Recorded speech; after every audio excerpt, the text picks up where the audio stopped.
Hi, hello, and welcome to The Standpoint. Of course, when you see the smile on my face, and then you know that it's going to be one of the programs. Yesterday, we were celebrating a young woman who is doing so well for this country.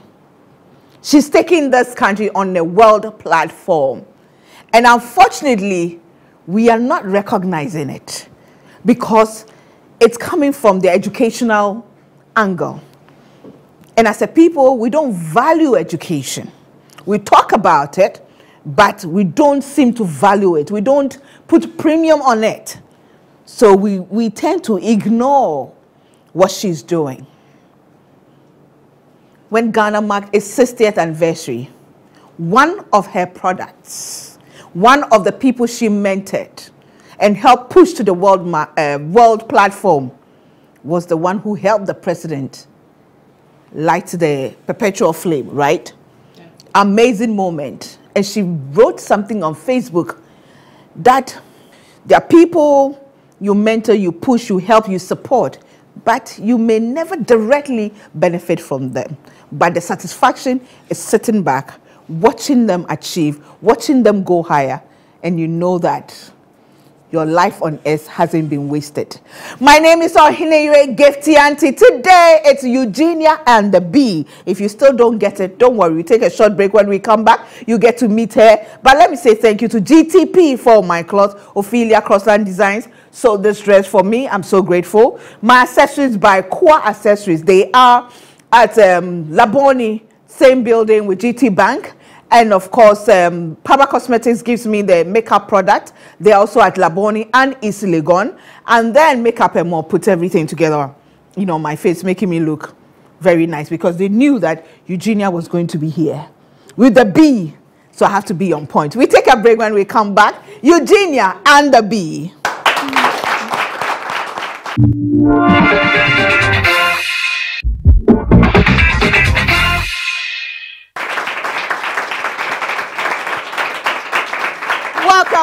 Welcome back. If you just joined us, well, this is The Standpoint. Today is Eugenia and the Bee. Let me say thank you to our sponsors, Wilma Africa. They produce Frytol cooking oil, our good old Frytol. Always, you know, I mean, you can't go wrong from tradition to tradition. I mean, it's been passed on from generation to generation. So it's there. Go get it and you won't go wrong. And they also produce Fortune Rice. Fortune Rice comes in 3 types. When I talk about the types, you identify them by the packaging. Yeah, the green one is very good for omutuo and then rice water. The orange one, very good for wache. And then the wine one is good for jollof and then fried rice and all the nchicho rices. You know, that's very, very good. So don't miss it. It's produced by Wilma Africa. Thank you to African Women's Development Fund, AWDF. They support African women's rights organizations across Africa. Anointed Electrical Engineering Services, the generator expert. NS Chemists. They produce Auntie Mary Baby Gripe Mixture and Nescofa Blood Tonic. Lip tomato paste, good tomato, good taste. Ashene Pankasa, Goel, good energy. Now, it's Eugenia and the Bee. Spelling bee, as they say, Ajibebia. This year, we celebrated the 10th anniversary, and the world of Bee was here. She was able to bring all the big people connected with spelling bee, you know, worldwide to Ghana. When she started, people didn't understand, and it's been amazing. And I'm sure it hasn't been a journey, but it's not going to be about spelling bee. It's going to be about the woman behind the National Spelling Bee competition. Eugenia, welcome back to The Standpoint. Thank you, Gifty. For a second, I was like, who is she talking about? I'm talking about you, my sister, my friend. How are you? I'm well. You're what is that thing? Good. Thank you. I'm trying hard to keep up. What's that thing you were... give me the direct what I wrote on my Facebook page. So I said, we shall continue to grow trees under whose shade we don't expect to sit. What I was basically trying to say was that it was in reference to how far Ifwa had come. The point I was trying to make was that when I started the spelling bee, I didn't set out to make money or look for fame. There was a need. I thought children are not reading, their English standards are falling, and I want to fix that. Right. So that was the tree I was planting. And today, as you said, just fast forward, here is the president of Ghana. I mean, the day I got the call from the office of the president, I almost fell off my chair. I almost said, "Hey, people sure you have the right person?" They said, "Are you the one who does the spelling bee?" I said, "Yes." We want one of your students to come and help the president light the perpetual flame on the 6th of March. I mean, I had to compose myself because... And it was a significant, celebration to 60th anniversary. 60th anniversary. Who ever thought? I thought 10 years ago when we started the spelling bee, if anyone had said this would happen, I would have said, "You're joking. I mean, you're not serious." Not because I didn't believe in what I was doing, but because as a society, we don't celebrate children to education to that level. Yeah. And that the president had singled out, or the office of the president and the president has singled out a child who single-handedly put Ghana on the international map regarding education. So for me, the boxes that checked, the fact that we were not, Ifwa and Sir had made people realize that Ghana can actually also produce educational giants, such as herself at age 13. And again, being the only African country that participated in the script spelling bee, that day was an emotional. That 6th of March, 2017, I can never forget. It was so emotional. I was going to ask you, how did you feel? It was so emotional, Gifty. I was full of tears. I was happy. Of course, Ifwa didn't see me cry. So let me tell you what we did. Ifwa and I had to get a hotel to sleep in, which was close to the venue because it was under strict guidelines. You have to be there at this time. We had done a lot of rehearsals, and during that time we couldn't say anything. So if you are following me on Facebook, I just kept saying national assignment. Yes, and I was wondering what that national assignment was. I just kept saying we're on a national assignment, and I'll show pictures of myself and Ifwa. It was exciting. It was challenging, and eventually the day came. So we slept in a hotel the night before, so that it would be like a 10-minute drive to the venue. We got to the venue. Again, it was a big day, so Ifwa and I did photo shoots. I thought that this day has to be captured. To begin with, Ifwa herself is a girl who is unfazed. Nothing moves her. I mean, some of our spellers who say we're going to America, they go excited. Ifwa is just, okay, what's next? Like, oh, Ifwa, you made it to the top 20 in the world. Okay. So then the day we told her, you've been nominated to join the president. She said, "Me? The president of Ghana?" I said, "No, the president of China." You are in Ghana, of course. I mean, that's how big a deal it was for her too. Who is this Eugenia I'm seeing and hearing now? Not like now, but for the past 10 years. Because I've known you for how many years? 20-something years? Do you have to say it? You don't have to say it. We've known each other for a while now. For a while that works. I'm joking. Of course, I know you speak well, you love reading, but I didn't see the side. No, I also didn't. I wanted to finish school. I was in journalism school. I wanted to finish. I was working in media, and thought, by the time I was done with journalism school, I thought I wanted to focus on PR. So I after working in media for a bit, I left town, went to major in PR. And when coming back, I said, I want to do PR, But it was on my way back that I found, I chanced on the spelling bee on TV. I was just watching it in the UK. I was then in London, and I watched it. I thought, this is interesting. Someone should probably do this in Ghana. Why not me? So I took the name of the organization and then Google, well, was it Google then? Whatever, searched it. Maybe it was Yahoo. Searched it and found out that it was open to English-speaking countries in the world. And there was no African country. So I just sent them an email and said, well, I'm from Ghana, and I think it's an interesting program. We can run it in Ghana. So I'd like to know how to go about getting a franchise.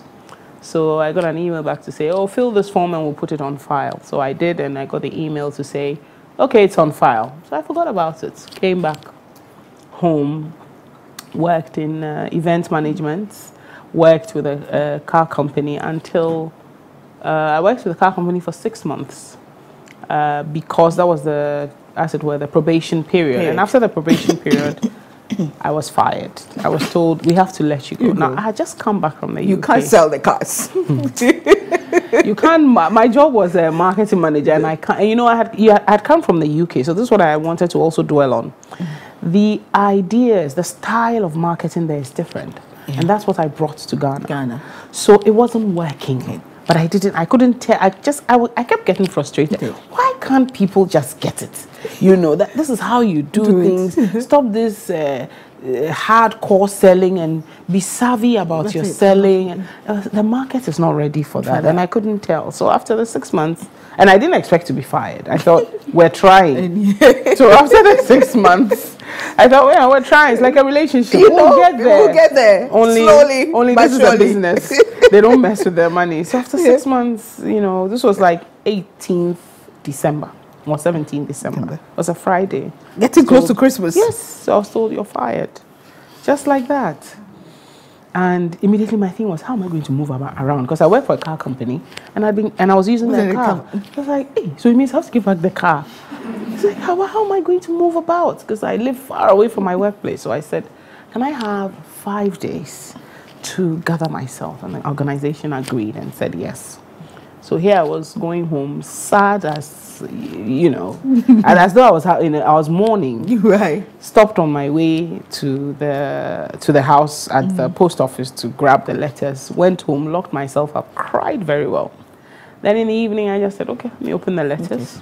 Opened them, and one of them was from Script Spelling Bee saying, you have the franchise, you have the permission to run Spelling Bee in Ghana and in Africa. Then I didn't make much of it. Not only Ghana, yeah, Africa. Ghana and Africa. Then I didn't make much of it, but down the line I said, you know how when bad things happen to you? Yeah. Because that day I was like, what have I done wrong? God, why have you left me? I mean, I came back with good intentions. I'm giving my best. You could have stayed I was working with BMW in London. So for a local company to fire me, I was like, how dare you? How is that possible? How do you allow this to happen, God? But as I got more spiritual, I realized it's not a bad thing. It was so that you can unearth people like Ifuansa.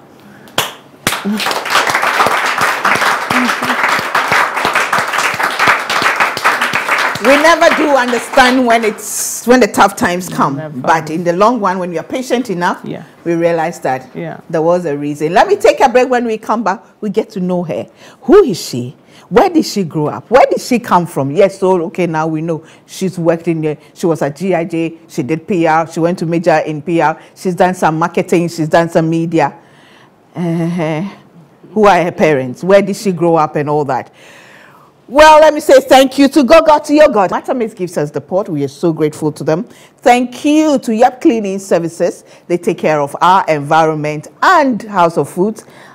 Auntie Vera, thank you so much for supporting us. We take a break. When we come back, Eugenia and the Bee continues.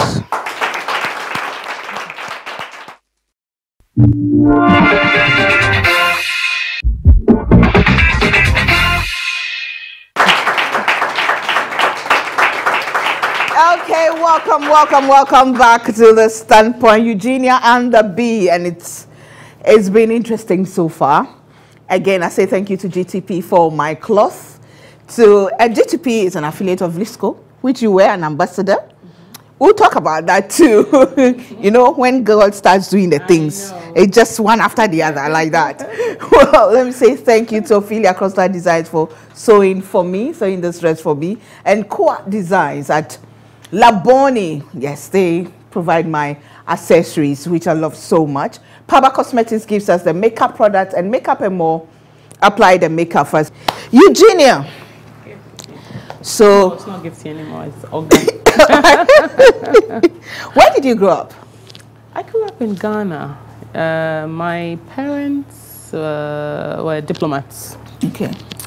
So I wasn't born here, but I grew up here majorly. I did my primary, secondary, tertiary here in Ghana. So I'm in the middle of 2 boys. Oh, okay. So are your parents alive? My mom. Your mom? My mom. My father died when I was young. Okay. But my mother has been our rock. She's been the rock. If I can say that. Yeah. The average woman is a rock, isn't she? Yeah. But you know, I mean, there's some women who are really the rock. Yes. Thank you. She's been the rock. Yeah. So I was in Richard School, my primary education. Then I did Mauli School for my secondary in the Volta region. And then I did journalism, Ghana Institute of Journalism for my tertiary. And but before I even went into journalism school, I lost my dad when I was in secondary school, just when I started secondary school. So and my mother was a civil servant. They were both civil servants. So I knew that I had to help my mother. So I wasn't going to choose anything academic. I knew this before I even wrote my O-levels, that I wasn't going to go the academic way. I needed to do something more skill-based. Okay. I've never said this publicly before, but I had finished probably sixth form when my senior brother was in journalism school as well. When I saw David Ampofo, I think that's his name, Channel 2. Yes, David Ampofo. On TV. Right. I think he was then PR for Goldfields. Okay. Maybe. I think he was PR for somebody. Yeah, because he had just left GBC. Yes. I think so. I think he was PR for AGC, or was what it was. And I was watching it was TV. AGC, yes, because he was with Sir Sam Jonah. Yes. So I was watching him with my senior brother, and I said, you know, I was listening to him, and I was like, I like what he does. I think I can do what he does. My senior brother said, that's PR. I said, I want to do that. I want to be the one who speaks on behalf of an organization. And he said, well, then you have to come to GIJ. This was, maybe I hadn't even made it to sixth form yet. Yeah. So I said that, and then I just, you know, sort of moved on. But obviously the subjects I chose were arts. So it was within that space. Honestly, when my father died, it took a toll on us as a family. Back then, probably still is the case, when the man of the house dies, it hits you. It hits you really hard. My mother, till date, says my father planned well, because we probably wouldn't have been able to finish school. We wouldn't have a place to call our home. Because apparently what happened then was that, so my father was working at Foreign Affairs, and they were what's his role again? Principal secretary. Right. Principal secretaries were fired when Rollins came in. It was over an announcement. You woke up in the morning and they said all principal secretaries were fired. So and when they were fired, I think we had only 2 days to move out of government bungalows. We were living in Rich then, near BNI. Then it was called Border Guards. So just like that, you know. 2 days. 2 days. Your life changed.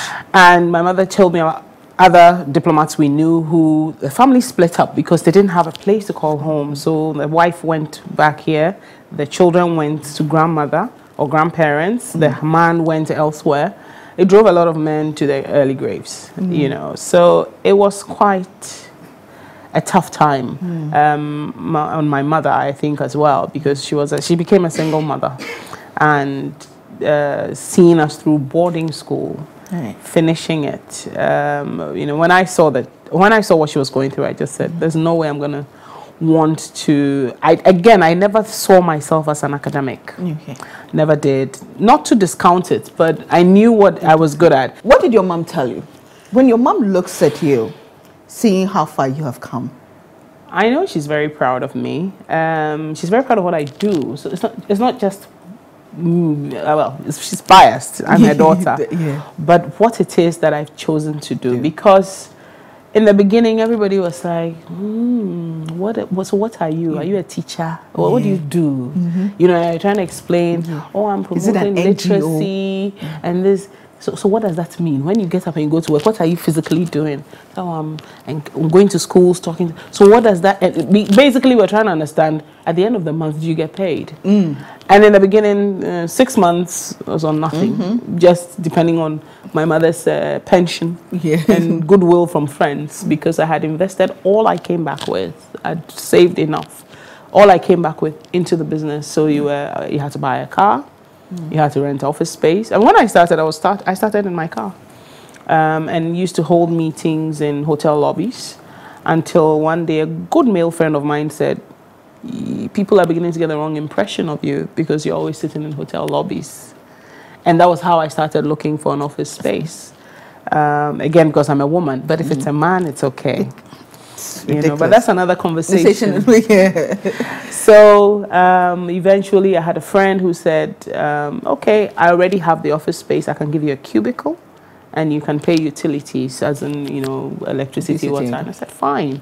I like the sense of being responsible for your space. That way he can't wake up one day and say, get out of my office. We have an agreement. So I did that for a bit. But what I give to my mother is, through it all, she never questioned. My mother's never questioned my decisions. I guess because I typically know what I want. When I say I want it... And maybe she knows she raised you well. She knows me quite well that when I was growing up, it was more of, what's why it's... That was what it was. But I think it's turned into a determined person. Right. You're quite determined that I want to get this done. So this... What about your husband? My husband. What does he mean? You're responsible for him. I know. That's another conversation. That's another conversation. He's the opposite of me. He doesn't talk much. Yeah. But he sees, the places he takes spelling bee when we are talking, I think I just think I'm joking. Yeah. He sees it more global than I am trying to do. So he's even... Because, when you said you received the letter, I stress Africa. Yes, Africa. So spelling is in Nigeria now. He had everything to do with it. He's very proud of what I do. The support he gives me is in many ways, many financial, moral. There are days when I go back home and I say, you know what, I want to just stop this thing and go and sell rice and sugar because that will bring fiscal cash. Trying to, as a friend said, you're trying to teach people how to speak English in Ghana. It's not going to work and you're not a teacher. How do you make money? I just said, I just want to do it. I said, really? You've come this far? This was about maybe 6 years into it. So you've come this far. I said, but I can't make a headway. I feel like I know I'm impacting children's lives, but before I get access to the children, the hurdles with the adults that you go through. So the schools are saying, oh no, we won't do it. It's not necessary. The parents are saying, oh, my child is focusing on their BECs. Don't come and disturb us. And then sponsors are saying, this is not a program that people are interested in because you don't have numbers to back it. I'm like, so what am I supposed to do then? Let's sell rice and sugar because that will bring you cash. But as he would remind me, but you're not passionate about that. But he must be a very confident man because look at the places you go to. You became a Vlisco ambassador, traveling all over the place. Yeah. You walk, quote unquote, corridors of power and all that. Yeah. And he said, but not many people even know him. No, a lot of people, in fact, someone has stopped me in church before and, because I waved my hand and they said, I thought you were a single woman, because I do a lot of my social functions on my own because his job, the nature of his job is such that he also is away half of the time. But even when he's around, he'd rather sit back and watch. Let me tell you how he defines our relationship. He says, you see Queen Elizabeth and Prince Philip? That's what I am. Always in the background. With my hands behind me. But knowing that he's the powerhouse. He's the powerhouse, he's the power. Everybody knows without you're him, the man. You're the man, but that's it. It's Queen Elizabeth who's in the limelight, so you go ahead. Let me take a break. When we come back, we'll continue. There are two people who will never hesitate to correct me. One will do it to my face, doesn't care who is there. The other one will do it subtly by repeating the word for me to get it. Or sometimes do it behind the scenes, to do it. The first one, who would say it to my face, doesn't care whether it's on TV or whatever it is. She's called Mrs. Leslie from Asari. And then the second one, who does it, a bit nicely by repeating the word so that I know that, okay, I got it wrong, is Eugenia. We'll be back.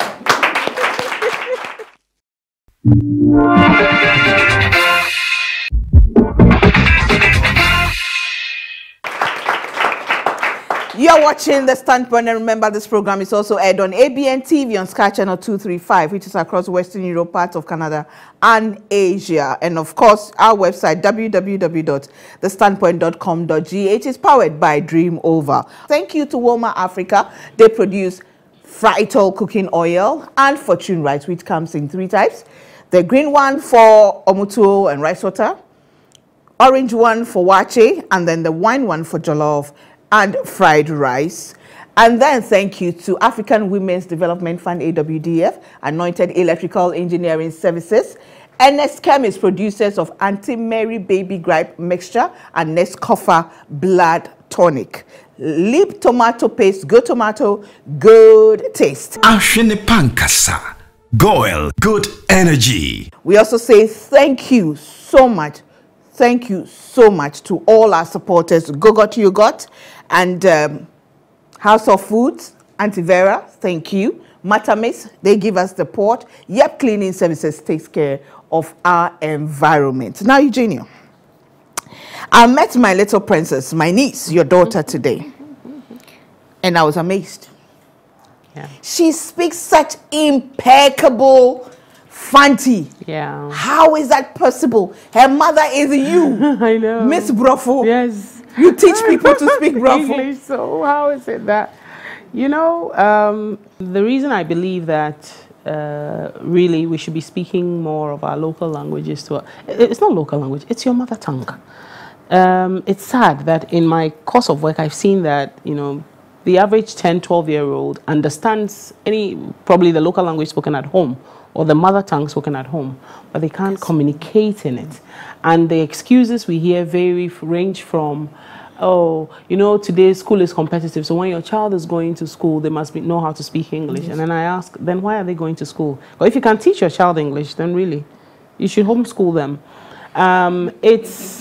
But you see, for me, I think the bigger problem is that if you look at it from the perspective that 10, 15 years down the line, our local languages are going to be extinct, at least in the major capital cities. Yes. Yeah. And so that you have a Ghanaian who only speaks English. Learning your local language, or your mother tongue, I don't like calling it local language. Learning your mother tongue is an advantage for you in order that you speak impeccable another language. So I speak Ewegan, Fanti, English, a bit of Hausa. English it taught me in school. So I made the same mistakes that we hear some of us make. Mm-hmm. But as you're going along, it was getting better. We're reading. It's one of my biggest headaches, Gifty, that today's children don't speak any of their mother tongue. You are an amazing woman because you walk the talk. Yeah. So what is next for you, Eugenia? Gifty, I had hoped that in my plan, in my vision, I had hoped that by now, every child in Ghana is experiencing the spelling bee. That had been my hope and my vision.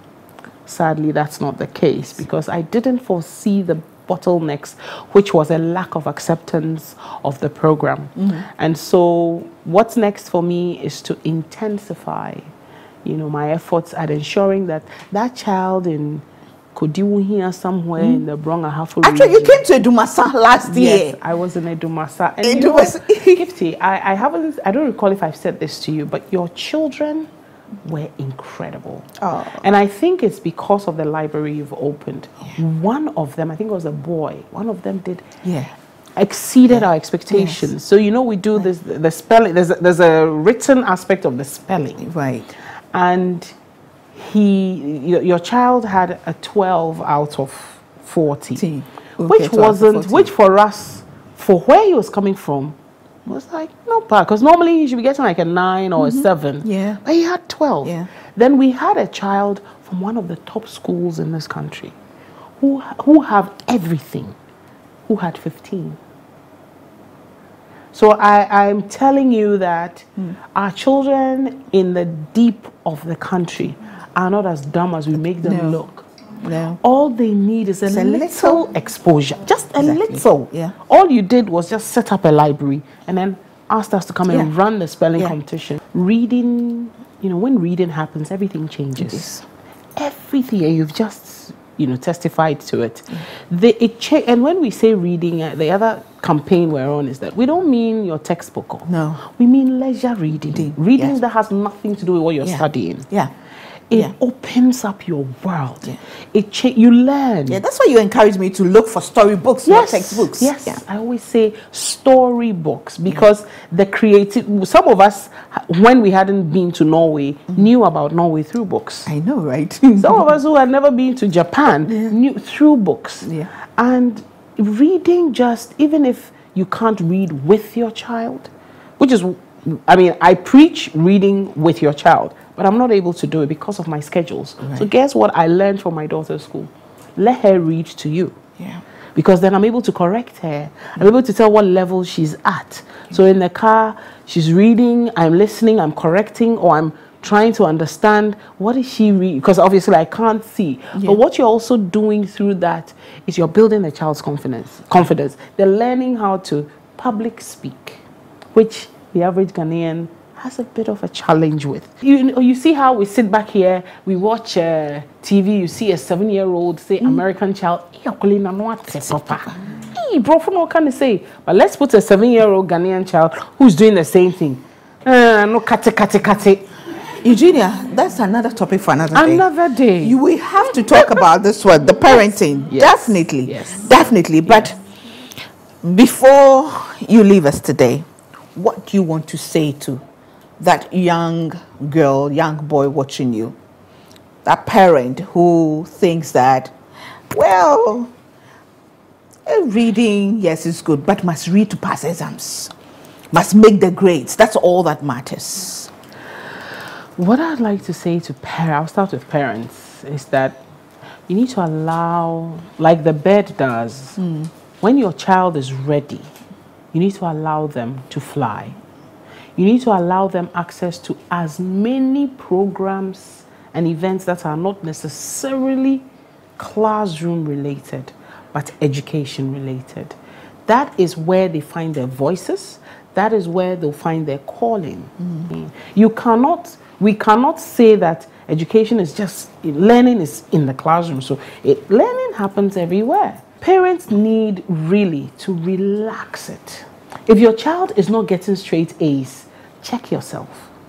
Maybe there's something happening at home which is not allowing the child to get straight A's. 2, we all can't get straight A's. I was never a grade A student. I was always middle, average, above average. When I hit above average, my mother cooks jollof for me. Because how did they be average? It's my father left this with me, that it's not how you start, it's how you end. So I think that for parents and young adults, we need to rethink the way we look at education. We need to understand that you are being educated to become an agent of change, not to just join the foray of a doctor. I've also graduated. I'm a doctor. I have a degree or I have masters. So that's it. How are you adding to? How are you being that difference? For the younger ones, I met a child who said, I want to become a fashion designer, but my father says I should study medicine. So I said, but are you good in the science? He said, yes. I said, so you can see why your parents think you should become a doctor. So pursue the medicine. It's education. Pursue it. When you're done, you can become a fashion designer. You can go and study fashion designing, become a fashion designer with a medical background, or a medical doctor with a fashion background. Either way, it works. You don't have one profession. You have 2. You can fall on one at any given time.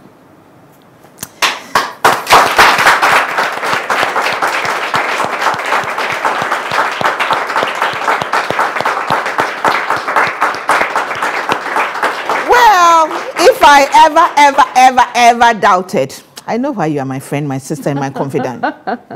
Amazing, amazing. Thank you so much, Eugenia. Thank you for having me, Gifty. Thank you. Congratulations. You've done so well for yourself. You've done so well for the children. And you've done well for your country. Thank you. Thank you. We wish you the best for the next 10 years. It's my prayer that you sit back, you be here and say that, yes, now almost every school in Ghana. Amen. Scott Spelling. Amen. It's going to happen. I believe so. We take a break. When we come back, I'll give you a bit of me. Thank you to our sponsors. Goel, good energy. Fortune Rice. Nescofa. Auntie Mary's Baby Grind Mixture. Leaf tomato paste. Vital, making life memorable.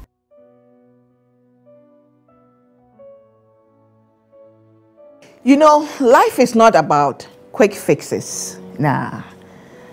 Nope. It doesn't happen like that. It's a journey. For some, the journey is short. For others, it's a long way to travel. Some people too have to go through a lot of detours before they finally get on the straight path to wherever they're going. My dear friend, my dear sister, my dear brother, dare to be different. Dare to break through the status quo. Dare to think outside the box. It doesn't matter where you find yourself. If you're passionate about it, if you believe in it, no matter what anybody says, shouldn't, stop you from pursuing your dream. You have to keep fighting, determined. The most important thing is that you must aim at making an impact.